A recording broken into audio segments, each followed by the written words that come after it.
12 जून 2025 Ahmedabad plane crash. उसके बाद बहुत सारे लोगों ने बहुत सारा ट्रैवल तो किया होगा, फ्लाइट्स में अलग अलग जगह से अलग अलग जगह गए होंगे। और शायद जब लोग हमारा ये प्रोग्राम देख रहे हो तब भी कई लोग या तो फ्लाइट लेने कल सुबह जा रहे होंगे या आज फ्लाइट में कहीं से आए होंगे। मगर सही बताइएगा, क्या आपको डर लगा जब आपने फ्लाइट बोर्ड की थी? क्या उस समय आपके रोंगटे खड़े हुए? क्या आपको लगा कि क्या ये प्लेन सही से टेक ऑफ कर पाएगा?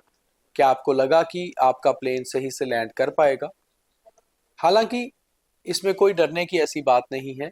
ये एक नॉर्मल ह्यूमन नेचर होता है। जब भी कोई ऐसी घटना होती है उसके बाद ऐसा डर स्वाभाविक है। मगर हवाई यात्राओं का खौफ लगातार बढ़ रहा है। आज भी दो ऐसी घटनाएं हुई कि उनको सुनकर उसके बाद अचानक से ये लगा कि क्या सब कुछ ठीक है। और ख़ास तौर पे जो यात्री उन दोनों फ्लाइट्स में सफ़र कर रहे थे, उनकी जान में तब जान आई। एक लैंडिंग के समय हुआ और दूसरा हवा में कुछ टेक्निकल स्नैग आ गया और उसके बाद इमरजेंसी लैंडिंग करवानी पड़ी। और उसके बाद वो यात्री जब सुरक्षित जहाज़ से बाहर आ गए तो उन्हें लगा कि हम सुरक्षित हैं, हम ठीक हैं। मगर बोइंग 787 ड्रीम लाइनर जो अहमदाबाद में क्रैश हुआ था, दुनिया में वो पहला बोइंग था जो इस समय पूरी दुनिया में उड़ रहे हैं। करीबन 1000 से ज़्यादा बोइंग 787 ड्रीम लाइनर हैं जो क्रैश हुआ था। मगर उसके बाद एक टेक्निकल स्नैग आज भी एक और बोइंग में आया और ये भी 787 ड्रीम लाइनर ही था जो हांगकांग से दिल्ली की फ्लाइट भर रहा था। मगर करीबन 15 मिनट का ही फ्लाइंग टाइम हुआ था और करीबन 35,000 फुट ऊपर आ चुका था कि उसके बाद पायलट को उसमें कुछ टेक्निकल स्नैग नज़र आया और फिर हांगकांग एयरपोर्ट पे तुरंत संपर्क किया गया और उन्हें कहा गया कि हम कुछ देर हवा में रहने के बाद शायद वापस लैंड कर जाएं क्योंकि कुछ टेक्निकल स्नैग नज़र आ रहा है। और खैर अच्छी बात रही कि सेफली वापस प्लेन वहाँ पर हांगकांग एयरपोर्ट पे लैंड कर गया और फिर दोबारा से उस प्लेन की सारी चेकिंग की गई जो एक टेक्निकल चेकिंग होती है। नमस्कार, मेरा नाम दीपक खजूरिया है। आप द न्यूज रूम 24 आवाज देख रहे हो। हवाई यात्राओं का खौफ इस कदर बढ़ गया है कि बहुत सारे लोग हवाई यात्रा करने से पहले अपनी टिकट के साथ एक पिक्चर लेकर अपलोड कर रहे हैं कि हम एयर इंडिया में उड़ान भरने जा रहे हैं। यहाँ तक कि आम लोगों के साथ साथ कुछ खास लोग भी, वीआईपी पर्सनैलिटीज भी। आपने बहुत सारे इंस्टाग्राम पे ऐसे पोस्ट देखे होंगे, बहुत सारे एक्स पे ऐसे ट्वीट देखे होंगे और सोशल मीडिया में अलग अलग प्लेटफॉर्म्स पे अलग अलग मैसेजेस देखे होंगे। आज ही रवीना टंडन जिन्होंने एक फ़्लाइट में जाने से पहले एक पिक्चर क्लिक की और अपलोड की और ये लिखा कि मैं एयर इंडिया की फ़्लाइट को बोर्ड कर रही हूँ और उड़ान भर रही हूँ और मुझे अचानक से याद आ गया अहमदाबाद प्लेन हादसा। वैसे ही कुछ और जानी मानी पर्सनैलिटीज़ भी ऐसे ही पोस्ट अपलोड कर रहे हैं। कहीं ना कहीं देश में या दुनिया में भी खौफ बढ़ा है क्या हवाई यात्राओं का? क्या आप लोग जिन्होंने अपनी कुछ यात्राएं प्लान की होंगी, क्या आपने अपनी कुछ यात्राएं कैंसिल की हैं? क्या आप अगर कुछ यात्राएं प्लान कर रहे थे तो आपने उनको उनको फिलहाल होल्ड पे रखा है क्या? हालांकि without flying in the planes हमारे पास ऑप्शन नहीं है। दूर दराज जाना हो या इमरजेंसी में यात्राएं करनी हो तो हम हमेशा से जहाज़ पे यात्रा करते हैं। और हादसे तो सड़क पे भी होते हैं और पटरी पे भी, पानी में भी और हवा में भी हादसे होते रहते हैं। समय आगे बढ़ जाता है। सिर्फ हादसों से सबक लेना ज़रूरी है कि क्यों हुआ, उसको दुरुस्त करना ज़रूरी है। मगर 12 जून को हुए हादसे के बाद जैसे आज 16 जून को केवल 4 दिन बाद ही दो ऐसे टेक्निकल फॉल्ट आए। पहला टेक्निकल फॉल्ट जब करीबन 250 यात्रियों को लेकर कल रात को 10:30 बजे जिद्दा से उड़ान भरने वाला एक सऊदी अरेबिया एयरलाइंस का प्लेन आज सुबह लखनऊ 6:30 बजे लैंड होना था। समय पर लैंड भी हुआ और लैंड होने के बाद उसके एक पहिए में कुछ आग और धुआं निकला और एक चिंगारी निकली। अचानक से यात्री अभी प्लेन में ही थे, घबरा गए।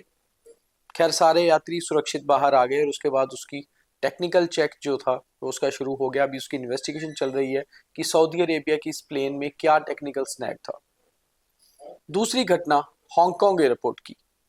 हांगकांग से दिल्ली उड़ान भर रहा था और ये जो प्लेन था इसका नंबर था AI-315, एयर इंडिया 315। मगर बड़ी बात यह है कि ये सेम प्लेन था उसी मॉडल का 787 बोइंग ड्रीम लाइनर जो अहमदाबाद में जिसके साथ हादसा हुआ।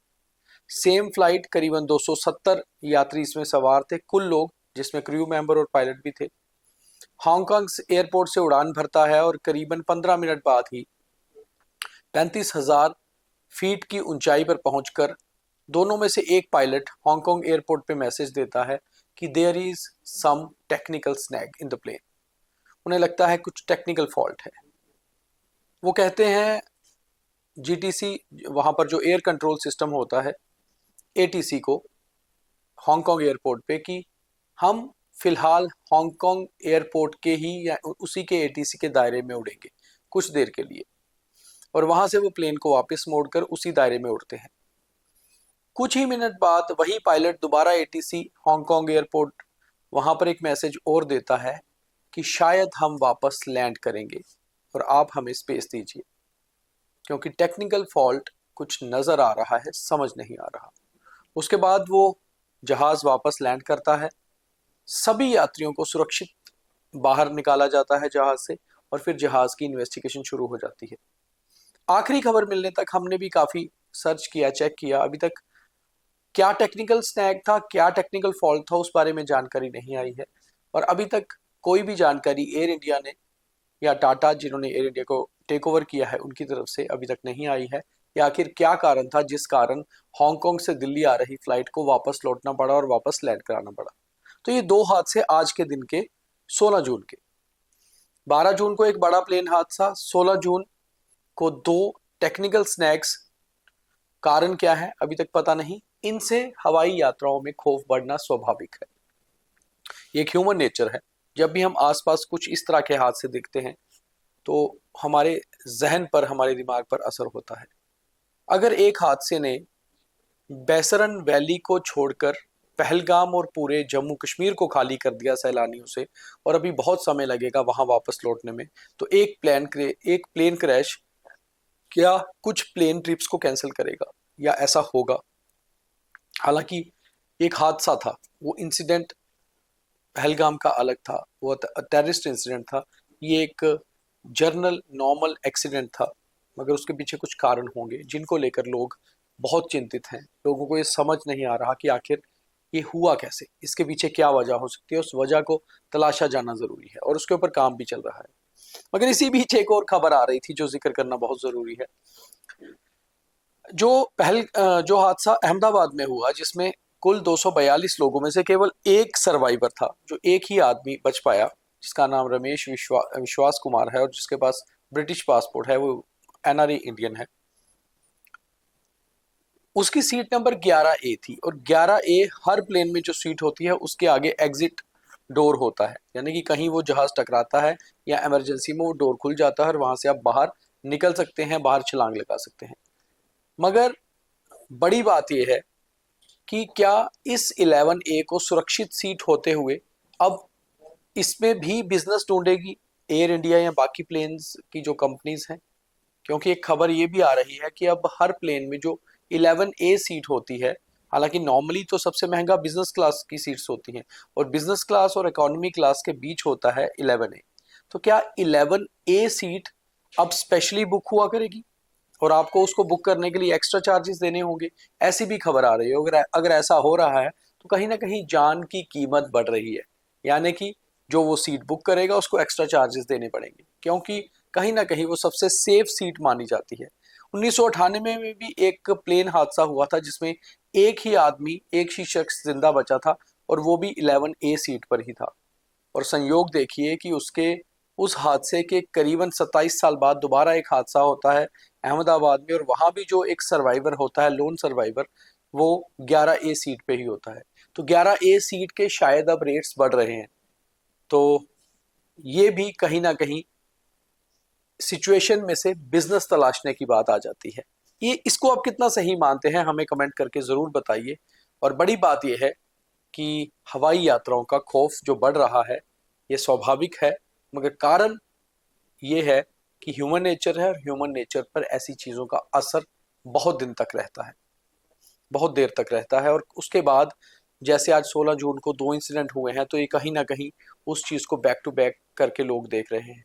मगर एयर इंडिया को इन सारी चीज़ों को बहुत जल्दी क्लियर करना होगा, उनको क्लियर करके बताना होगा कि अहमदाबाद में जो हुआ वो कैसे हुआ हादसा, और जो आज टेक्निकल स्नैग आया था हांगकांग से दिल्ली वाली फ्लाइट में वो क्या था। क्योंकि ये सारी चीज़ें क्लियर होंगी तो लोग कम से कम बहुत साफ स्पष्ट तरीके से जान पाएंगे कि आखिर हो क्या रहा है। तो आप भी अगर अपनी हवाई यात्राएं प्लान कर रहे हैं तो देख सुन कर करिए। फिलहाल तो यात्राएं हो रही हैं और ट्रैवल समय के साथ चलता रहेगा, कभी रुकेगा नहीं, क्योंकि ये जीवन है जिसका नाम ही चलना है। मगर फिर भी चीज़ें क्लियर होना बहुत ज़रूरी होती है। तो शेयर करिए ज़्यादा से ज़्यादा कि आपको ये प्रोग्राम कैसा लगा, नीचे कमेंट करके बताइए। बहुत धन्यवाद।